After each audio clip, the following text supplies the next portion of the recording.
പരിശുദ്ധാത്മാവിൻ്റെ നാമത്തിൽ ആമേൻ. എൻ്റെ പ്രിയപ്പെട്ടവരെ, ഇന്ന് ഫെബ്രുവരി 3 തിങ്കളാഴ്ച. കർത്താവ് നിങ്ങൾ അനുഗ്രഹിക്കട്ടെ. നമുക്ക് പ്രാർത്ഥിക്കാം. ഏറ്റു പ്രാർത്ഥിക്കാം. അമ്മേ, പരിശുദ്ധ അമ്മേ, അമ്മേ പരിശുദ്ധ അമ്മേ, ദൈവമാതാവേ, ദൈവമാതാവേ, അന്ന് അങ്ങ് കൃപാസനത്തിൽ പ്രത്യക്ഷപ്പെട്ട് വരാൻ പോകുന്ന മഹാദുരന്തത്തിൽ നിന്ന് രക്ഷപ്പെടാനും എല്ലാവർക്കും വേണ്ടി പ്രാർത്ഥിക്കുവാനും ആവശ്യപ്പെട്ടിട്ട് 20 വർഷം കഴിഞ്ഞ ഈ വേളയിൽ കൃപാസനത്തിലൂടെ ഞങ്ങൾക്കും ഈ ദേശത്തിനും അങ്ങ് മാധ്യസ്ഥം തേടി തന്ന എല്ലാ അനുഗ്രഹങ്ങൾക്കും കൃപകൾക്കും ഞങ്ങളിപ്പോൾ നന്ദി പറയുന്നു. അമ്മേ പരിശുദ്ധ അമ്മേ, ജപമാല മാതാവേ, സകല പ്രാർത്ഥനയോട് ചേർത്ത് ഞങ്ങളിപ്പോൾ പ്രാർത്ഥിക്കുന്ന ഈ കുടുംബത്തിന്റെ പ്രത്യേക നിയോഗം പരമക്കളെ.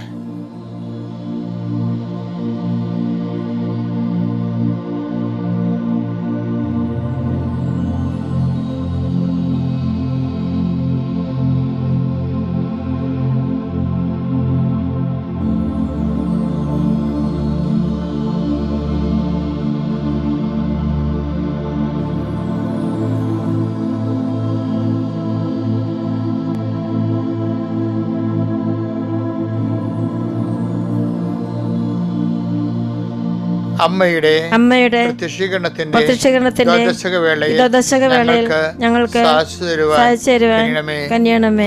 ആമേൻ. വിശ്വാസ പ്രമാണം. സർവശക്തനായ പിതാവും ആകാശത്തിന്റെയും ഭൂമിയുടെയും സൃഷ്ടാവുമായ ദൈവത്തിൽ ഞാൻ വിശ്വസിക്കുന്നു. അവിടുത്തെ ഏകപുത്രനും ഞങ്ങളുടെ കർത്താവുമായ ഈശോമിശിഹായിലും ഞാൻ വിശ്വസിക്കുന്നു. ഈ പുത്രൻ പരിശുദ്ധാത്മാവിനാൽ ഗർഭസ്ഥനായി കന്യകാമറിയത്തിൽ നിന്ന് പിറന്ന് പൊന്തിയോസ് പീലാത്തോസിന്റെ കാലത്ത് പീഡകൾ സഹിച്ച് കുരിശിൽ തറയ്ക്കപ്പെട്ട് മരിച്ച് അടക്കപ്പെട്ട് പാതാളങ്ങളിൽ ഇറങ്ങി മരിച്ചവരുടെ ഇടയിൽ നിന്ന് 3-ാം നാൾ ഉയർത്ത് സ്വർഗത്തിലേക്ക് എഴുന്നള്ളി സർവശക്തിയുള്ള പിതാവായ ദൈവത്തിന്റെ വലതുഭാഗത്തിരിക്കുന്നു. അവിടെ നിന്ന് ജീവിക്കുന്നവരെയും മരിച്ചവരെയും വിധിക്കുവാൻ വരുമെന്നും ഞാൻ വിശ്വസിക്കുന്നു. പരിശുദ്ധാത്മാവിലും ഞാൻ വിശ്വസിക്കുന്നു. വിശുദ്ധ കത്തോലിക്കാ സഭയിലും പുണ്യവാന്മാരുടെ ഐക്യത്തിലും പാപങ്ങളുടെ മോചനത്തിലും ശരീരത്തിന്റെ ഉയർപ്പിലും നിത്യമായ ജീവിതത്തിലും ഞാൻ വിശ്വസിക്കുന്നു. ആമേൻ. സ്വർഗ്ഗസ്ഥനായ ഞങ്ങളുടെ പിതാവേ, അങ്ങയുടെ നാമം പൂജിതമാകണമേ. അങ്ങയുടെ രാജ്യം വരണമേ. അങ്ങയുടെ തിരുമനസ് സ്വർഗത്തിലെ പോലെ ഭൂമിയിലും ആകണമേ. അന്നു വേണ്ടുന്ന ആഹാരം ഇന്ന് ഞങ്ങൾക്ക് തരണമേ. ഞങ്ങളോട് തെറ്റ് ചെയ്യുന്നവരോട് ഞങ്ങൾ ക്ഷമിക്കുന്നത് പോലെ ഞങ്ങളുടെ തെറ്റുകൾ ഞങ്ങളോടും ക്ഷമിക്കണമേ. ഞങ്ങളെ പ്രലോഭനത്തിൽ ഉൾപ്പെടുത്തരുതേ, തിന്മയിൽ ഞങ്ങൾ രക്ഷിക്കണമേ. ആമേൻ. നന്മ നിറഞ്ഞ മറിയമേ, സ്വസ്തി. കർത്താവ് അങ്ങയുടെ കൂടെ സ്ത്രീകളിൽ അങ്ങ് അനുഗ്രഹിക്കപ്പെട്ടവളാകുന്നു. അങ്ങയുടെ ഉദരത്തിൻ ഫലമായി ഈശോ അനുഗ്രഹിക്കപ്പെട്ടവനാകുന്നു. പരിശുദ്ധ മറിയമേ, തമ്പുരാന്റെ അമ്മേ, പാപികളായ ഞങ്ങൾക്ക് വേണ്ടി ഇപ്പോഴും ഞങ്ങളുടെ മരണസമയത്തും തമ്പുരാനോട് അപേക്ഷിക്കണമേ. ആമേൻ. കർത്താവേ, നിന്റെ ഉന്നതമായ നാമത്തിന് സ്വസ്ഥം ചെയ്യുന്നു. ഈ പ്രഭാതത്തിലെ നിന്നെ നാഥനും രക്ഷകനുമായി ഏറ്റുപറഞ്ഞുകൊണ്ട് കൈകുപ്പി ശിരസ് നമിച്ച് നിൽക്കുന്ന ഓരോ മകൻ്റെ മേലും മകളുടെ മേലും അങ്ങയുടെ ആണിപ്പെടുതാർന്ന വലതു കരത്താൽ ആശീർവദിക്കണം പ്രാർത്ഥിക്കുന്നു. അടിപ്പിണർ പോലെ വൈദാക്കാലം പോലെ ദൈവികമായ ശക്തി നിന്റെ ഹൃദയത്തിലേക്ക് ഉച്ചമുള്ളംകാലം വരെ ഇറങ്ങട്ടെ. എല്ലാ കോശങ്ങളും പേശികളും രക്തഞരമ്പുകളിലും ശരീരകോശങ്ങളും കർത്താവിൻ്റെ രക്തം നിറയട്ടെ. മാരക രോഗങ്ങൾ, തീരാവ്യാധികൾ, ജീവിത ദുരിതങ്ങളെ യേശു ക്രിസ്തു നാമത്തിൽ മാറിപ്പോകട്ടെ. നീ ഇന്ന് എവിടെയെല്ലാം സഞ്ചരിക്കുന്നുവോ, ആരോടെല്ലാം സംസാരിക്കുന്നുവോ, എന്തെല്ലാം കാര്യങ്ങൾ ചെയ്യുന്നുവോ, ഏതെല്ലാം ചർച്ചകളിലും സമ്മേളനം പങ്കെടുക്കുന്നുവോ, എന്തെല്ലാം തീരുമാനങ്ങൾ എത്തിച്ചേരുന്നു, ആ തീരുമാനങ്ങളെല്ലാം കർത്താവിൻ്റെ പരിശുദ്ധാത്മാ നയിക്കപ്പെടുകയും കർത്താവിൻ്റെ വിശുദ്ധ രക്തത്താൽ സീൽ ചെയ്യപ്പെടുകയും ചെയ്യട്ടെ. അത് നടത്തിക്കാനുള്ള എടുത്ത തീരുമാനത്തിൽ നടത്തിക്കാനുള്ള ഇച്ഛാശക്തിയാൽ കർത്താവ് പരിശുദ്ധാത്മ നൽകിക്കൊണ്ട് നിന്നെ ബലപ്പെടുത്തട്ടെ. എൻ്റെ കർത്താവിൻ്റെ ഉന്നതമായ നാമത്തിൽ സഭയുടെ അധികാരത്തിൽ കുരിശിൻ്റെ അടയാളത്തിൽ ദൈവശക്തിയാൽ നിൻ്റെ യാത്രകൾ, നിൻ്റെ സംരംഭങ്ങൾ, നിൻ്റെ വിനിമയങ്ങൾ, നിൻ്റെ വ്യാപാരങ്ങൾ, നിൻ്റെ ഇടപഴകുകളെല്ലാം കർത്താവ് ആശീർവദിക്കുകയും അനുഗ്രഹിക്കുകയും ചെയ്യട്ടെ. നീ ഇന്ന് അനുഭവിക്കുന്ന എന്തെങ്കിലും പ്രത്യേക പ്രതിസന്ധിയോ പ്രയാസമോ നിലനിൽക്കുന്നുണ്ടെങ്കിൽ അതിന് എതിരാളിയായി നിൽക്കുന്ന വ്യക്തികളുടെ മേൽ കർത്താവിൻ്റെ വിശുദ്ധ നൽകപ്പെട്ടിട്ട് അവന് അവൾക്ക് മനസ്സാന്തരം ഉണ്ടാവുകയും നിനക്ക് അനുകൂലമായ തീരുമാനം എടുക്കാൻ വേണ്ടി ദൈവം നിന്നെ സഹായിക്കുകയും ചെയ്യട്ടെ. എല്ലാ വിശുദ്ധന്മാരും മാലാഖമാരും രക്തസാക്ഷികളും ഈ കാലങ്ങളിലൂടെ കൃപാസ് നടന്നിട്ടുള്ള 10,000-കണക്കിന് ആരാധനയുടെ ശക്തിയാൽ യേശു ക്രിസ്തു നാമത്തിൽ സ്നാനം ചെയ്യപ്പെടട്ടെ. എൻ Lord Jesus Christ pour out his spirit, touch the fire fingers, soak with the precious blood, Lord infuse your spirit, infuse your spirit of power and grace. എൻ്റെ കർത്താവിന് ഉന്നതമായ നാമത്തിൽ സഭയുടെ അധികാരത്തിൽ കുരിശിൻ്റെ അടയാള ദൈവശക്തിയാൽ നീ ഇന്നത്തെ ദിവസം ആശീർവദിക്കപ്പെടട്ടെ. Okay, thank you. നമുക്കിന്ന് ഫെബ്രുവരി 3-ാം തീയതി തിങ്കളാഴ്ച നടപടി പുസ്തകം 14:26 വായിക്കാം. അവിടെ നിന്ന് അന്ത്യോക്യയിലേക്ക് കപ്പൽ കയറി. അവിടെ അപ്പോസ്തലന്മാരുടെ കപ്പൽ യാത്രയെ കുറിച്ച് പറഞ്ഞാണ്. അവിടെ ലൂക്കാസ് സുവിശേഷത്തിന്റെ വിവരണമാണ്. പൗലോസിന്റെ കപ്പൽ യാത്രയാണ്. അവിടെ നിന്ന് അന്ത്യോക്യയിൽ ഞങ്ങൾ കപ്പൽ കയറി. തങ്ങൾ നിർവഹിച്ച ദൗത്യത്തിന് ആവശ്യമായിരുന്ന ദൈവകൃപയ്ക്ക് അവർ ഫലമേൽപ്പിക്കപ്പെട്ടത് അവിടെ വെച്ചാണല്ലോ. അതായത് നമുക്കറിയാമല്ലോ, നമുക്ക് പ്രാർത്ഥനയ്ക്ക് നമുക്ക് വേണ്ടത് വിശ്വാസമാണ്. പ്രാർത്ഥന മൂലം നമുക്ക് കിട്ടുന്നത് അനുഗ്രഹമാണ്. പക്ഷെ ദൗത്യത്തിന് നമുക്ക് വേണ്ടത് ദൗത്യം കണ്ട അവർ നിർവഹിച്ച ദൗത്യത്തിന് ആവശ്യമായ ദൈവകൃപയ്ക്ക് അവർ ഫലമേൽപ്പിക്കപ്പെട്ടത് അവിടെ വെച്ചാണ്.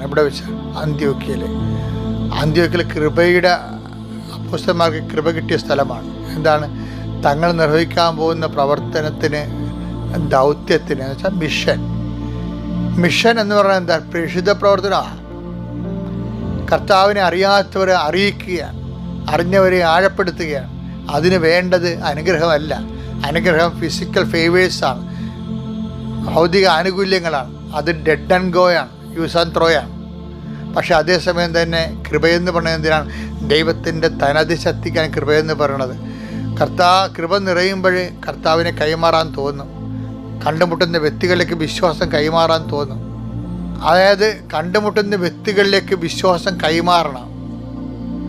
കാര്യം നീ ഏറ്റെടുത്തിരിക്കുന്ന, പലപ്പോഴും തോന്നാറുണ്ട്, ഈ പ്രത്യേക ശുശ്രൂഷയ്ക്ക് കർത്താവ് നിശ്ചയിച്ചതിന് ശേഷമാണ് ഞാൻ യേശുവിനെക്കുറിച്ച് കൂടുതൽ ആൾക്കാരോട് സംസാരിക്കുന്നത്. കാര്യം പലരെയും നമുക്ക് ഉടമ്പടി എടുക്കുമ്പോൾ സാക്ഷ്യം പറയുമ്പോൾ അവർ പറഞ്ഞതെന്താ വെച്ചാൽ, എൻ്റെ അടുത്ത് വന്ന ആളിനോട് ഞാൻ എൻ്റെ അനുഭവങ്ങൾ പറഞ്ഞു, എന്നിട്ട് അവരോട് കർത്താവിനെക്കുറിച്ച് ഞാൻ സംസാരിച്ചു, ഉടമ്പടിയെക്കുറിച്ച് പറഞ്ഞു, കൃപാസനത്തെക്കുറിച്ച് പറഞ്ഞു, മാതാവിനെക്കുറിച്ച് പറഞ്ഞു. എൻ്റെ അടുത്ത് പ്രയാസം പറഞ്ഞവരുടെ എല്ലാം ഞാൻ കൃപാസന അമ്മയെക്കുറിച്ചാണ് പറഞ്ഞത്. അപ്പോൾ എൻ്റെ അർത്ഥം എന്താണ്? നിനക്ക് കൃപ കിട്ടിയെന്ന് എൻ്റെ അർത്ഥം. കാരണം ദൗത്യത്തിന്, മിഷന് വേണ്ടത് കൃപയാണ്. ആ പവർ ഓഫ് ഗോഡാണ്. അനുഗ്രഹം എന്ന് പറയുന്നത് ഈ പവറിൻ്റെ ഇഫക്റ്റാണ്. എപ്പോഴും ഞാൻ പറയാറുണ്ട്, കറണ്ടാണ് കൃപയെങ്കിൽ അതിൻ്റെ ശബ്ദം, വെളിച്ചം, കാറ്റ്, ഫാൻ, ലൈറ്റ്, മൈക്ക്, ഇതൊക്കെയാണ് അനുഗ്രഹത്തിൻ്റെ സ്രോതസ്സുകൾ. കറണ്ട് പോകുമ്പോൾ എല്ലാം പോകും. അതാണ് അതിൻ്റെ ഒരു പ്രശ്നം. അതാണ് ഈ തുടക്കക്കാരാണെങ്കിൽ കുറേശ്ശെ സുവിശേഷ വേല ചെയ്ത് പഠിക്കണം. അപ്പോൾ നമുക്ക് പവർ കിട്ടാൻ തുടങ്ങും. ഈ പവർ ഇവാഞ്ചലൈസേഷൻ എന്നൊക്കെ കേട്ടിട്ടില്ല. എന്താ കാര്യം? ഇവാഞ്ചലൈസേഷന് വേണ്ടത് പവറാണ്. മറ്റതൊക്കെ നമ്മൾ പ്രാർത്ഥിക്കുക, പവറിൻ്റെ ജോലി, വീട്, വിവാഹം, വഴി, വീട് എന്നൊക്കെ പറയുന്നത് ഇഫക്റ്റ് ഓഫ് ദി പവറാണ്. അത് വീടൊക്കെ മേടിച്ചാലും ചിലപ്പോൾ കുറച്ച് കഴിയുമ്പോൾ വിൽക്കേണ്ടി വരും. ഇപ്പം കേരളത്തിൽ എങ്ങനെയായാലും 15 കൊല്ലത്തിനുള്ളിൽ ഒരു 50,000 വീട് വിറ്റ് പോകും. ആ വീട്ടിൽ താമസിക്കുന്ന ആൾക്കാരൊക്കെ വേറെ വീട് കാനഡയിലും സ്വിറ്റ്സർലൻഡിലും ഒക്കെ പോയി മേടിച്ചിട്ടുണ്ട്. അതിൻ്റെ കടങ്ങൾ അവർക്കുണ്ട് കിടക്കണം. കാരണം ഇത് വിൽക്കാതെ അവർക്ക് ആ കടം വീട്ടാൻ പറ്റത്തില്ല. കാര്യം മക്കളും കുടുംബം മൊത്തം അവിടെയാണ്. പല ആൾക്കാരും അപ്പനമ്മമാർ കട്ടിലൊഴിയാൻ കാത്തിരിക്കുക. ഞാനത് നിഷേധിച്ച് സംസാരിക്കണമല്ല, ജീവിത യാഥാർത്ഥ്യമാണത്. ആരെന്തിനാ നിഷേധിക്കണം? ജീവിത യാഥാർത്ഥ്യമാണ്. ആ ഒരു സ്നേഹബുദ്ധിയാണെങ്കിൽ അവർക്ക് മനസ്സിൽ അവർക്കൊരു കണക്കൂട്ടലുണ്ട്. ഉള്ളവർക്ക് എന്ത് സംഭവിച്ചു കഴിഞ്ഞാൽ ഇത്രയൊക്കെ ഉള്ളു മനുഷ്യരെ, ഇത്രയൊക്കെ ഉള്ളു മക്കളെ വിഷയങ്ങൾ എന്ന് വെച്ചാൽ ഈ ബ്ലെസ്സിങ്സ് എന്ന് പറയുമ്പോൾ എപ്പോഴായാലും അത് വോൺ ഔട്ടായി പോകും. കൃപയെന്ന് പറയുന്നത് ഗലാത്യർ 6:19 കർത്താവിൻ്റെ കൃപ നിൻ്റെ ആത്മാവിൻ്റെ കൂടെ ഉണ്ടാവട്ടെ, ശരീരത്തിൻ്റെ കൂടെ അല്ല. വീട്, ജോലി, വിവാഹമെല്ലാം ശരീരത്തിനോട് ബന്ധപ്പെട്ട കാര്യങ്ങളാണ്, ബ്ലെസ്സിങ്സാണ്. അത് യൂസ് ആൻഡ് ത്രോ. നമ്മുടെ വീട് നമുക്ക് ജപ്തി ആയി കഴിയുമ്പോൾ ചിലപ്പോൾ വിൽക്കേണ്ടി വരും. പക്ഷേ നമ്മൾ വേറെ വീട് വാങ്ങിക്കും. അപ്പം ഇങ്ങനെ വീട് അത് മാറിപ്പോകും. അനുഗ്രഹത്തിന് ഉള്ള കുഴപ്പം ഇത് മാറി മാറി പോകുന്നു എന്നുള്ളതാണ്. കർത്താവ് ചോദിക്കണില്ലേ, നീ നേടിയതൊക്കെ ആരുടേതാകുമെന്ന്?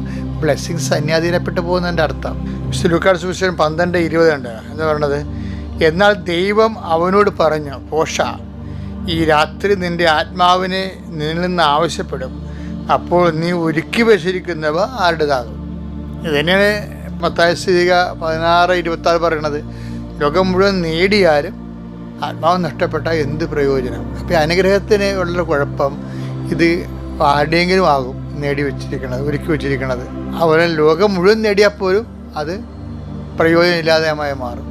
അനുഗ്രഹത്തിന് അങ്ങനൊരു കുഴപ്പമുണ്ട്. അതുകൊണ്ടാണ് ബൈബിൾ എപ്പോഴും പറയണത്, ഈശോ വന്നിരിക്കുന്നത് അത്ര അനുഗ്രഹങ്ങൾ മാത്രം ഉണ്ടാക്കാനല്ല, ഞാൻ വന്നിരിക്കുന്നത് അവർക്ക് ജീവനുണ്ടാകാനും കൃപയുണ്ടാകാനും കൃപ സമൃദ്ധമായുണ്ട്. അവരുടെ നാമത്തിൽ വിശ്വസിക്കുന്നവർക്കെല്ലാം കൃപയ്ക്ക് മേൽ കൃപ ലഭിച്ചിരിക്കുന്നു. ഈ കൃപ എങ്ങനെ ലഭിക്കണത്? ദൗത്യത്തിനാണ് കൃപ ലഭിക്കുന്നത്. എൻ്റെ ദൈവത്തെ ചുരുക്കി ഞാൻ പറയട്ടെ, ദൈവത്തിനെ അടിസ്ഥാനപ്പെടുത്തി ഒരു ദൗത്യം നമുക്കുണ്ടാകണം. ഇപ്പം നമ്മുടെ വീട്, അത് നമ്മളെ ഒരു വീട് പണിയണം, മരിക്കണമെങ്കിൽ ഒരു വീട് സ്വന്തം വീട് കിടന്ന് ഉറങ്ങണം, അതൊരു ദൗത്യമാണ്. പക്ഷെ നമ്മളെയാണ് അടിസ്ഥാനപ്പെടുത്തിയിരിക്കുന്നത്. മരിക്കണ മുമ്പ് എൻ്റെ ടാർഗറ്റ് മരിക്കണ മുമ്പ് 10,000 പേരെ കർത്താവിനെ അറിയിച്ചിരിക്കണം. അപ്പോൾ എൻ്റെ ദൗത്യമാണ്. അങ്ങനെ അറിയാത്തവരാണ്, അറിഞ്ഞവർ. ചിലപ്പോൾ ഞാൻ പറയും 1,00,000 പേരെ മരിക്കണ മുമ്പ് കർത്താവിനെ അറിയിച്ചിരിക്കണം. അത് ഞാൻ എപ്പോഴും എൻ്റെ മനസ്സിൽ പറയുന്ന ടാർഗറ്റാണ്. അപ്പോൾ അറിയാത്തവരെ ഞാൻ അറിയിക്കും, ഒരു സംശയമില്ല. അതാണ് ദൗത്യം, അതാണ് കൃപ ലഭിക്കുന്നത്. നമ്മുടെ ദൗത്യത്തിന് നമുക്ക് എങ്ങനെയെങ്കിലും PhD എടുക്കണം. PhD എടുത്ത് കഴിഞ്ഞാൽ എന്ത് പറ്റും? കോളേജ് ജോലി കിട്ടും, അല്ലേ? കോളേജിൻ്റെ ഇത് കിട്ടും, ശമ്പളം കിട്ടും, കിട്ടിയാൽ എന്ത് കിട്ടും? നല്ല അലയൻസ് കിട്ടും. നല്ല അലയൻസ് കിട്ടിയാൽ എന്ത് കിട്ടും? പിന്നെ നല്ല വീട് പണിയാം, നല്ല ലൈഫ് സ്റ്റൈൽ കിട്ടും, സ്റ്റാൻഡേർഡ് കിട്ടും. ലൈഫ് സ്റ്റാൻഡേർഡിൽ അപ്പോൾ ഇതെല്ലാം പക്ഷേ ഇതെല്ലാം ഒരു സുപ്രഭാതത്തിൽ നഷ്ടപ്പെടും. അതാണ് ഈശോ ചോദിക്കുന്നത്, ഒരുക്കി വെച്ചിരിക്കുന്നതൊക്കെ ആരുടേതാകും? നേടിയാലും ലോകം മുഴുവൻ നേടിയാലും എന്ത് പ്രയോജനം? അപ്പോൾ ഇതുപോലെ എന്ന് വെച്ചാൽ അർത്ഥം അത് നേടരുതെന്നല്ല എൻ്റെ അർത്ഥം, അതിന് 1-ാം സ്ഥാനം കൊടുക്കരുതെന്നാണ് എൻ്റെ അർത്ഥം. ദൈവത്തിന് 1-ാം സ്ഥാനം കൊടുക്കാൻ പറഞ്ഞതിൻ്റെ കാരണം അതാണ്. അപ്പോഴേ ദൗത്യത്തിനാണ് കൃപ ലഭിക്കുന്നത്. കൃപ എന്ന് പറഞ്ഞാൽ ദൈവത്തിൻ്റെ ശക്തിയാണ്. അപ്പോൾ ദൗത്യം, നിങ്ങൾക്ക് ഒരു ദൗത്യം ഉണ്ടായിരിക്കട്ടെ. എങ്ങനെ? കർത്താവിനെ അറിയിക്കാനും. അതന്നെ കൃപാസനം പത്രം നമ്മൾ കൊടുക്കുന്നതിൻ്റെ കാര്യം എന്താണ്?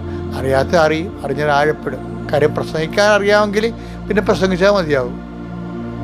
പറഞ്ഞു കൊടുക്കാൻ അനുഭവ സാക്ഷികൾ, എന്തുകൊണ്ട് സാക്ഷികൾ പറയിപ്പിക്കുന്നത്? അറിയാത്തവരെ അറിയിക്കുക, അറിഞ്ഞവരെ ആഴപ്പെടുത്തുക, എല്ലാം പ്രേക്ഷിത പ്രവർത്തനമാണ് എന്ന് പറഞ്ഞ് എല്ലാവരെയും മതം മാറ്റുകയെന്നല്ല അർത്ഥം. കർത്താവിനെ അറിയാത്തവരെ അറിയിക്കുക, അത് നമ്മുടെ കടമയാണ്. ക്രിസ്തു എല്ലാവർക്കും വേണ്ടിയാണ് ദൈവം നൽകിയിരിക്കുന്നത്. ക്രിസ്തുവിൻ്റെ ആനുകൂല്യങ്ങളും അവകാശങ്ങളും എല്ലാവർക്കും അവകാശപ്പെട്ടതാണ്. അപ്പോൾ അവർക്ക് അവകാശമുണ്ട്. ക്രിസ്തുവിനെ അറിയാനുള്ള അവകാശത്തെ നമ്മൾ മാനിക്കണം. അങ്ങനെ അവർക്ക് അറിയാത്തവർക്ക് അറിവ് പറഞ്ഞു കൊടുക്കുമ്പോൾ നമുക്കത് ദൗത്യമായി, അത് കൃപയായി. പക്ഷേ അതേസമയം തന്നെ അവരുടെ ഭൗതികമായ ആവശ്യങ്ങൾ നമ്മൾ നിറവേറ്റുകയും ചെയ്യണം. അതുകൊണ്ടാണ് ഉടമ്പടി ദൈവത്തിനും മനുഷ്യനും പ്രീതികരമായി മാറുന്നതിൻ്റെ കാര്യം അതാണ്. പ്രേസ്തനാണ്. അത്യപൂർവ ദൈവാനുഭവങ്ങൾ ഇനി നിങ്ങൾക്കും സ്വന്തം.